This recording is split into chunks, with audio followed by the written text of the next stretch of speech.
नमस्कार. काल वकील दिन साजरा झाला आणि वकील दिनाच्या निमित्ताने आपल्यापैकी अनेकांनी विविध माध्यमातून मला विविध मेसेजेस पाठवले. आपल्या सगळ्या मेसेजेस करता मी आपला मनपूर्वक आभारी आहे. वकील दिनाच्या मेसेजेसचा जर आपण एकंदर गोषवारा बघायचा झाला म्हणजे मग ते फोटो असतील, पोस्ट असतील, व्हिडिओ असतील, यातनं काय प्रतीत केलं जात होतं तर वकील वर्ग म्हणजे न्यायाकरता झटणारा एक वर्ग आहे. पीडितांच्या, शोषितांच्या मदतीला धावून जाणारा वर्ग आहे. असं करून वकील वर्गाची एक लार्जर दॅन लाईफ प्रतिमा त्या मेसेजेसद्वारे प्रसृत करण्यात आली आणि वकील वर्गाला जवळपास देवत्व बहाल करण्यात आलं.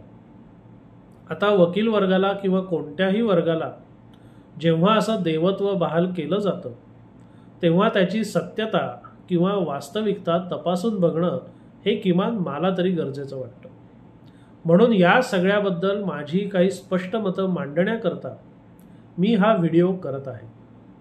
मला कल्पना आहे की माझी ही मतं अनेकांना, विशेषतः वकील वर्गातील माझे जे सहकारी बंधू भगिनी, मित्रमैत्रिणी आहेत त्यांना पटणार नाहीत. या व्हिडिओवर एखाद वेळ टीकासुद्धा होईल आणि माझी त्याकरता पूर्ण तयारी आहे. आता एखाद्याच्या न्यायाकरता झटणारी व्यक्ती असं आपण जेव्हा म्हणतो तेव्हा सगळ्यात पहिले ज्या गोष्टीचा विचार व्हायला पाहिजे ते म्हणजे न्याय.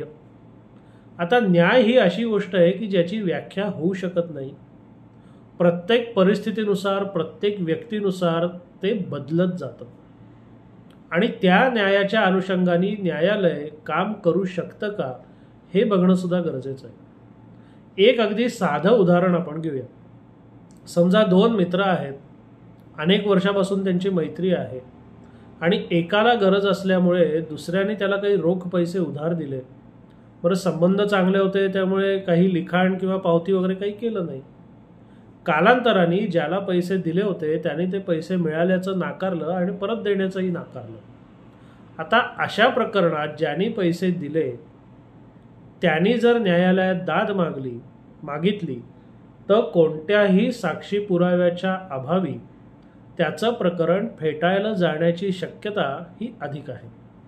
मग अशा प्रकरणांमध्ये तो निकाल हा न्याय्य आहे का अन्याय्य आहे? अशा प्रकरणामध्ये त्याला पैसे परत मिळायला हवेत का नकोत? आणि जेव्हा न्यायालयासमोर हे प्रकरण येतं आणि त्या न्यायालयापुढे जेव्हा पैशाचा व्यवहाराचा कोणताही पुरावा नसतो तेव्हा न्यायालय तरी निकाल देणार कसं? हे नुसतं एक उदाहरण झालं आणि हे फार सोपं उदाहरण झालं. अशी कितीतरी अधिक आणि याहून कितीतरी क्लिष्ट उदाहरणं आपल्या अवतीभोवती रोज घडत असतात आणि अशा उदाहरणांमध्ये जो अपेक्षित न्याय आहे तो होणं हे जवळपास अशक्य आहे. कारण न्याय याची व्याख्याच होऊ शकत नाही, त्यामुळे त्याची पूर्तता करणं हे मानवी क्षमतेच्या पलीकडे आहे. आपण व्यवहारात जरी न्यायालय असं म्हणत असलो तरी मी माझ्या दृष्टीने न्यायालयापेक्षा निर्णयालय हा शब्द मला अधिक योग्य वाटतो. कारण न्याय करणं हे न्यायालयांच्या क्षमतेच्या पलीकडचं आहे. ते फार तर सध्या ज्या काही कायदेशीर तरतुदी आहेत त्याच्या चौकटीत राहून निर्णय देऊ शकतं. आता त्यांनी दिलेला निर्णय हा न्याय्य असेलच अशी आपल्याला खात्री देता येत नाही. या मेसेजेसमधला दुसरा एक भाग असा की सगळ्यांच्या न्यायासाठी झटणारा वर्ग म्हणजे वकील वर्ग. आता जेव्हा एखाद्यावर अन्याय होतो तेव्हा ज्याच्यावर अन्याय झाला ती व्यक्ती जर न्यायालयात दाद मागत असेल तर ज्यांनी अन्याय केला त्याला सुद्धा न्यायालयापुढे हजर व्हायला लागतं आणि या दोन्ही व्यक्तींना बहुतांश वेळेला वकील सहाय्य करतात किंवा त्यांच्या वतीने वकील ते केस चालवत असतात. मग आता एक वकील ज्याच्यावर अन्याय झालाय त्याच्या बाजूनी आणि एक वकील ज्यांनी अन्याय केलाय त्याच्या बाजूनी असं जर आपण गृहीत धरलं तर आज घडीला जेवढी प्रकरणं चालू आहेत, जेवढे वकील आहेत त्यातले निम्मे वकील हे न्यायाच्या बाजूनी आणि निम्मे वकील अन्यायाच्या बाजूनी असा आपल्याला वास्तविक निष्कर्ष काढायला लागेल. पण जे चुकीचंच ठरेल त्याच्याच करता आपण मुळात न्याय वगैरे या गोष्टींच्या भानगडीतच पडता कामा नये. एखादी व्यक्ती एखाद्याला न्याय मिळवून देऊ शकेल ही कल्पनाच मुळात अवास्तव आहे. फार फार तर वकील काय करू शकतो की तुमच्याकडे जेव्हा एखादं प्रकरण येतं तेव्हा त्या प्रकरणाबद्दल प्रामाणिकपणे सल्ला देऊन ती केस प्रामाणिकपणे लढणं एवढंच वकिलाच्या मर्यादेत आहे. न्याय मिळवून देणं, आदेश मिळवून देणं हे वकिलाच्या क्षमतेच्या पलीकडचं आहे. त्यामुळे अशी कुठलीही आश्वासनं किमान मी तरी देत नाही.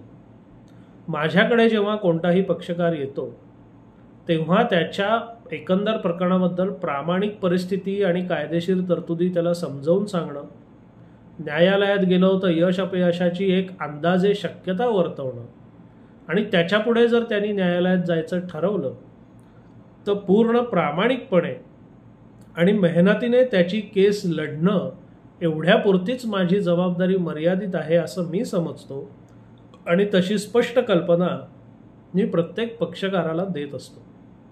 त्यामुळे काय आहे, ना मला ना माझ्या पक्षकारांना न्याय अन्याय या असल्या बोजाखाली यावं लागत नाही. ते त्यांचं काम करतात, मी माझं काम करतो. एवढं साधा सरळ व्यवहार हा असतो. कारण इतर कोणतेही व्यावहारिक किंवा व्यावसायिक लोक जसे आहेत तसाच आमचा वकील वर्ग सुद्धा आहे. त्यामुळे त्यांना काही अंशी आमचं महत्त्व व्यवस्थेचा एक भाग किंवा न्यायालयाचा एक भाग म्हणून थोडंसं अधिक असलं तरी त्याच्याकरता वकिलांना देवत्व वगैरे बहाल करण्याची अजिबात आवश्यकता नाही असं माझं वैयक्तिक मत आहे. कारण आम्ही व्यवहार करून जे आमच्याकडनं अपेक्षित आहे ते करतोय. मग त्याच्याबद्दल आमच्यावर स्तुतीसुमनं उधळण्याचं काहीही कारण नाही. एकंदर व्यवस्थेमध्ये किंवा एकंदर देशामध्ये किंवा न्याय व्यवस्थेचा एक भाग म्हणून आमचं जे काही योगदान असेल ते त्या जागी आहेच. पण तसंच जर बघायला झालं तर रस्त्यावरच्या मजुरापासून प्रत्येकच घटक त्याच्या त्याच्या परीने योगदान देतोच आहे. मग आमच्यावर स्तुतीसुमनं उधळायचं आणि आमचा उदो उदो करायचं काहीही विशेष कारण किमान मला तरी दिसून येत नाही. त्यामुळे आपण काहीतरी वेगळे आहोत ही संकल्पना वकिलांनी आणि मुख्य म्हणजे वकिलांच्या पक्षकारांनी सुद्धा सोडून देणं ही आता काळाची गरज आहे असं माझं स्पष्ट मत आहे. वकील दिवस आणि त्यानिमित्ताने वकिलांना देवत्व बहाल करण्यासंबंधी जे माझे विचार होते ते मी थोडक्यात आपल्यापुढे मांडले.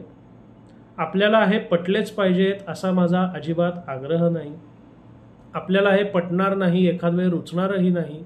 त्याबद्दल माझ्यावर टीका करायचा संवैधानिक अधिकार तुमच्याकडे निश्चित आहे. तुम्ही तो वापरू शकता आणि त्याच्याकरता माझी पूर्ण तयारी आहे. धन्यवाद.